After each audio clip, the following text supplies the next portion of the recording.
Hi hello ನಮಸ್ಕಾರ ವೀಕ್ಷಕರೇ, welcome back to my YouTube channel. ವೀಕ್ಷಕರೇ, ತ್ರಿವಿಕ್ರಮ್ ನಟನೆಯ ಮುದ್ದು ಸೊಸೆ ಹೊಸ ಧಾರಾವಾಹಿ ಬರುತ್ತಿದೆ. ಆದರೆ ನಿರೀಕ್ಷೆಗಳು ಸಹಜ ತುಂಬಾನೇ ಇದೆ. ಈಗಾಗಲೇ ಜನಪ್ರಿಯತೆ ಉತ್ತುಂಗದಲ್ಲಿರುವವರು ಮತ್ತೆ ಸೀರಿಯಲ್ ಮಾಡುತ್ತಾರೆ ಎಂದಾಗ ಎಲ್ಲರ ಚಿತ್ತ ಅವರ ಮೇಲೆ ಇರುತ್ತದೆ. ಬಿಗ್ ಬಾಸ್ ಸೀಸನ್ 11ರ ರನ್ನರ್ ಅಪ್ ಆಗಿರುವ ತ್ರಿವಿಕ್ರಮ್ ಮತ್ತೆ ಕಿರುತೆರೆಗೆ ಕಾಲಿಡುತ್ತಿದ್ದಾರೆ.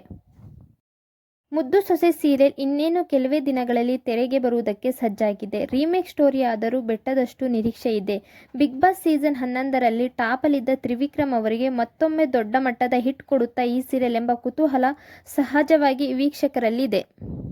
ಇದೇ ಮೊದಲ ಬಾರಿಗೆ ನಮ್ಮ ಚಾನಲ್ ನೋಡುತ್ತಿದ್ದರೆ ನಮ್ಮ ಚಾನಲ್ ಅನ್ನು ಸಬ್ಸ್ಕ್ರೈಬ್ ಮಾಡಿಕೊಳ್ಳಿ. ಹಾಗೆ ಪಕ್ಕದಲ್ಲಿರುವ ಬೆಲ್ ಐಕನ್ ಅನ್ನು ಒತ್ತಿ. ವಿಡಿಯೋ ಇಷ್ಟ ಆದರೆ ವಿಡಿಯೋಗೊಂದು ಲೈಕ್ ಕೊಡಿ. ಈಗಾಗಲೇ ಹಲವು ಪ್ರೋಮೋಗಳನ್ನು ರಿಲೀಸ್ ಮಾಡಿರುವ ತಂಡಕ್ಕೆ ಉತ್ತಮವಾದ ರೆಸ್ಪಾನ್ಸ್ ಸಿಕ್ಕಿದೆ. ಇದೇ ಬೆನ್ನಲ್ಲಿ ಮತ್ತೊಂದು ಹೊಸ ಪ್ರೋಮೋವನ್ನು ಬಿಡುಗಡೆ ಮಾಡಿದ್ದಾರೆ.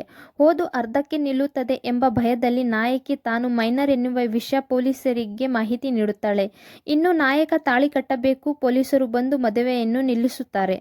ಆದರೆ ಈ ವಿಷಯ ಪೊಲೀಸರಿಗೆ ಯಾರು ತಿಳಿಸಿದ್ದು ಅನ್ನುವುದು ನಾಯಕನಿಗೆ ದೊಡ್ಡ ಪ್ರಶ್ನೆಯಾಗಿರುತ್ತದೆ. ಜೊತೆಗೆ ನಾಯಕನ ತಂದೆ ಅರೆಸ್ಟ್ ಆಗುತ್ತಾರೆ. ಈ ಎಲ್ಲ ಗೊಂದಲಗಳ ನಡುವೆ ನಾಯಕಿಗೆ 18 ವರ್ಷ ತುಂಬಿದ ತಕ್ಷಣ ಮದುವೆಯಾಗುತ್ತೇನೆ ಎಂದು ಶಪಥ ಮಾಡುತ್ತಾನೆ ನಾಯಕ. ಇಲ್ಲಿವರೆಗೂ ಇವರ ಪ್ರೀತಿ ಪ್ರಣಯದ ಕತೆ ಸಾಗುತ್ತದೆ. ಹಾಗೆಯೇ ವೀಕ್ಷಕರೇ, ಈ ಸೀರಿಯಲ್ ಪಕ್ಕಾ ಮಂಡ್ಯ ಸ್ಟೈಲ್ನಲ್ಲಿಯೇ ಕಾಣಿಸಿಕೊಂಡಿರುವ ತ್ರಿವಿಕ್ರಮ್ ಅವರು ಧಾರಾವಾಹಿಯಲ್ಲಿ ಪಂಚೆ ಶರ್ಟ್ನಲ್ಲಿಯೇ ಕಾಣಿಸಿಕೊಳ್ಳುತ್ತಿದ್ದಾರೆ. ನಾಯಕನ ಪಾತ್ರದ ಹೆಸರು ಭದ್ರೇಗೌಡ, ನಾಯಕಿ ಪ್ರತಿಮಾ ವಿದ್ಯಾ ಪಾತ್ರ ಮಾಡುತ್ತಿದ್ದಾರೆ. ಪ್ರೋಮೋ ಶೂಟಿಂಗ್ ವೇಳೆಯಲ್ಲಿ ಧಾರಾವಾಹಿ ಬಗ್ಗೆ ಅನಿಸಿಕೆಯನ್ನು ಹಂಚಿಕೊಂಡಿದ್ದಾರೆ. ಭದ್ರೇಗೌಡ ಹಾಗೂ ವಿದ್ಯಾ ಜರ್ನಿ ಇದೇ ಏಪ್ರಿಲ್ 14ರಿಂದ ರಾತ್ರಿ 7:30ಕ್ಕೆ ಶುರು ಆಗಲಿದೆ.